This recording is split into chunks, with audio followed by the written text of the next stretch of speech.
Hi hello welcome to Elkid Tamil. நான் உங்கள் Vinod. So இந்த வீடியோவில் நம்ம எதை பற்றி பார்க்க போகிறோம்னா அன்எம்ப்ளாய்மெண்ட் ரேட்டை இன்ஜினியர்ஸ் தமிழ்நாட்டில் எப்படி கிராக் பண்ணுறதுங்கிறத பற்றி தான் நம்ம பார்க்க போகிறோம். இந்த வீடியோ நிறைய பேருக்கு யூஸ்ஃபுல்லாக இருக்கும்னு நினைக்கிறேன். ஏன்னா தமிழ்நாட்டை பொறுத்த வரைக்கும் இன்ஜினியர்ஸ் பாப்புலேஷன் ஜாஸ்தி அண்ட் மோரோவர் தமிழ்நாட்டில் 500 இன்ஜினியரிங் காலேஜஸ் இருக்குங்க. ஸோ அதிலிருந்து 80,000 1 லட்சம் இன்ஜினியர்ஸ் வருஷம் பாஸ் அவுட் ஆகி வெளியில் வராங்க. அவங்க எல்லாருக்குமே வேலை கிடைக்குதான்னு கேட்டால் இல்லை. ஸோ அதில் ஒன்லி 30% பீப்புளுக்கு மட்டும்தான் ஒரு ரிலவெண்ட்டான ஃபீல்டில் ஜாப் கிடைக்கிது. பேலன்ஸ் இருக்கிற 15 to 20% பீப்புளுக்கு ஒரு இரலவெண்ட்டான ஃபீல்டில் வேலை கிடைக்கிது. அவங்க எல்லாரும் ஒரு அண்டர் வேல்யூடு ஜாப்க்கு போகிறாங்க. அதாவது அவங்க பார்க்குற ஒர்க்குக்கு ஏற்ற சேலரி அவங்களுக்கு கிடைக்கிறது இல்லை. இந்த மாதிரி unemployment and under employment rate வந்து தமிழ்நாடை பொறுத்த வரைக்கும் இன்ஜினியர்ஸ் மத்தியில் ரொம்ப அதிகம். ஸோ இந்த அன்எம்ப்ளாய்மெண்ட் அண்ட் அண்டர் எம்ப்ளாய்மெண்ட் ரேட்டை கிராக் பண்ணுறதுக்கு என்கிட்ட ஒரு 6 ஆல்டர்னேட்டிவ் ஆப்ஷன்ஸ் இருக்குங்க. ஓகே, ஸோ அதை பற்றி தான் இந்த வீடியோவில் பார்க்க போகிறோம். இந்த வீடியோ நிறைய பேருக்கு யூஸ்ஃபுல்லாக இருக்க போகுது. ஸோ ஸ்கிப் பண்ணாமல் வீடியோ கடைசி வரைக்கும் பாருங்கள். நம்ம சேனல் இன்னும் சப்ஸ்கிரைப் பண்ணாதவங்க சப்ஸ்கிரைப் பண்ணிக்கோங்க. வாங்க வீடியோக்குள்ளே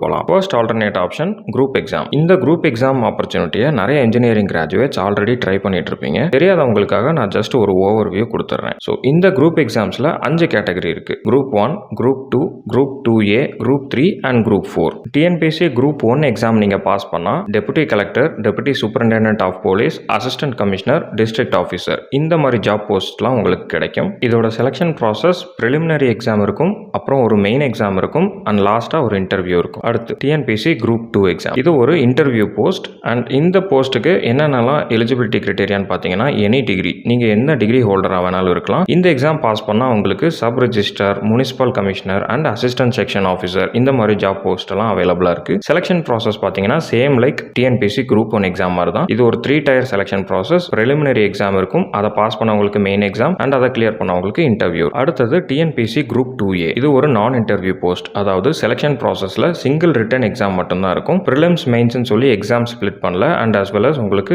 இன்டர்வியூவும் கிடையாது. இந்த எக்ஸாம் பாஸ் பண்ணா உங்களுக்கு வேரியஸ் டிபார்ட்மெண்ட்ஸ்ல அசிஸ்டன்ட் ரோல்ஸ் கிடைக்கும் and as well as accountant ரோலும் இருக்கு. இந்த எக்ஸாம் அப்ளை பண்றதுக்கும் எலிஜிபிலிட்டி பார்த்தீங்கன்னா எனி டிகிரி தான். ஸோ நீங்க என்ன டிகிரி ஹோல்டரா இருந்தாலும் இந்த டிஎன்பிஎஸ்சி குரூப் 2Aக்கு அப்ளை பண்ணலாம். அடுத்தது டிஎன்பிஎஸ்சி குரூப் 3 எக்ஸாம். இந்த எக்ஸாம் பாஸ் பண்ணா station fire officer, store keeper இந்த மாதிரியான ஜாப் போஸ்ட் எல்லாம் கிடைக்கும். இதுக்கு எலிஜிபிலிட்டி கிரைட்டீரியா பார்த்தீங்கன்னா டிப்ளமோ ஆர் டிகிரி, அதாவது ஜாப் போஸ்ட்டுக்கு ஏற்ற மாதிரி டிப்ளமோ இல்லைனா டிகிரி உங்களுக்கு வேணும். இதோட செலக்ஷன் ப்ராசஸ் பார்த்தீங்கன்னா ரிட்டன் எக்ஸாம் இருக்கும், அப்புறம் அதில் கிளியர் பண்ணவங்களுக்கு இன்டர்வியூ இருக்கும். ஃபைனலாக டிஎன்பிஎஸ்சி குரூப் 4 எக்ஸாம். இந்த எக்ஸாமுக்கு நிறைய பேர் அட்டன் பண்ணுவாங்க.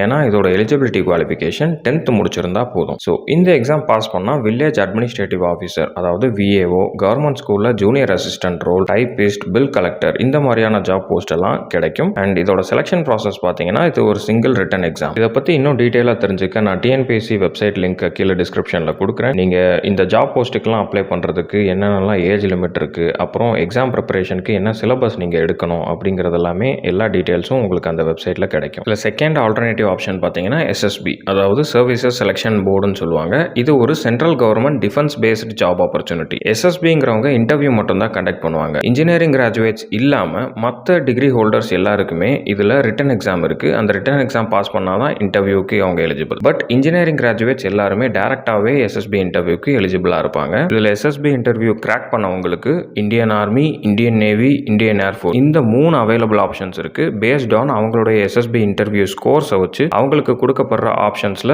அவங்க ஒன்று சூஸ் பண்ணிக்கலாம். இன்ஜினியர்ஸ்க்கு இருக்கிற தேர்ட் ஆல்டர்னேட்டிவ் ஆப்ஷன் பார்த்தீங்கன்னா ஜெர்மன் லாங்குவேஜ். நான் ஏன் ஜெர்மன் லாங்குவேஜ் ஸ்ட்ரெஸ் பண்றேன்னா, ஜெர்மனியில் கம்ப்ளீட்டா ஜெர்மன் லாங்குவேஜ் மட்டும்தான் இருக்கும். இங்கிலீஷை எங்கேயுமே நீங்க ஒரு சப்ஸ்டியூட்டா யூஸ் பண்ண முடியாது. இப்போ நீங்க ஜெர்மனியில் டெக்னிக்கலா ஒர்க் பண்ண நினைக்கிறீங்க அப்படின்னா நீங்க 4 லெவல் ஆஃப் ஜெர்மன் லாங்குவேஜ் கத்துக்கணும். German language A1, A2, B1 and B2. இந்த ஜெர்மன் லாங்குவேஜை ஜாப் பிளேஸ்மெண்ட் சப்போர்ட்டோட மெடிக்ஸா இன்டர்நேஷனல் அகாடமி சொல்லி கொடுக்குறாங்க. அவங்களோட வெப்சைட் லிங்க் நான் கீழே டிஸ்கிரிப்ஷனில் கொடுக்குறேன், நீங்க போய் செக் பண்ணி பாருங்க. அண்ட் இந்த இடத்துல ஒரு போனஸ் டிப் இருக்கு. நீங்க ஜெர்மனிக்கு மைக்ரேட் ஆக விருப்பமே இல்லை, ஆனாலும் நீங்க ஜெர்மன் லாங்குவேஜ் கத்துக்கலாம். ஏன் சொல்றேன்னா, அஸ் அ ஜெர்மன் ஃபேக்கல்ட்டியா நீங்க ஒர்க் பண்றதுக்கு ஆப்பர்ச்சுனிட்டிஸ் நிறைய இருக்கு. சராசரியா ஒரு ஜெர்மன் லாங்குவேஜ் A1 எடுக்கிற ஃபேக்கல்ட்டிக்கு 500 to 600 per hour எல்லா லாங்குவேஜ் அகாடமிஸும் பே பண்றதுக்கு ரெடியா இருக்காங்க. ஃபோர்த் ஆல்டர்னேட்டிவ் ஆப்ஷன் இ-காமர்ஸ், அதாவது அமேசான், பிளிப்கார்ட் இந்த மாதிரியான இ-காமர்ஸ் காமர்ஸ் பிளாட்ஃபார்ம்ஸில் உங்கள் ப்ராடக்ட்ஸை சேல் பண்ணுறதுக்கு நீங்கள் யூஸ் பண்ணிக்கலாம். நீங்கள் ஆல்ரெடி ஒரு ரீட்டைல் செல்லராக இருந்தாலும் சரி, இல்லை நீங்கள் புதுசாக ஆன்லைனில் இப்போ தான் சேல் பண்ண ஸ்டார்ட் பண்ணுறீங்கனாலும் சரி, நீங்கள் காமர்ஸ் பிளாட்ஃபார்மில் உங்கள் ப்ராடக்ட்ஸை லிஸ்ட் பண்ணி நீங்கள் சேல் பண்ணிக்கலாம். இதுக்கும் ஃபர்ஸ்ட் பார்த்தீங்கன்னா நீங்கள் ஜிஎஸ்டி அப்ளை பண்ணணும்.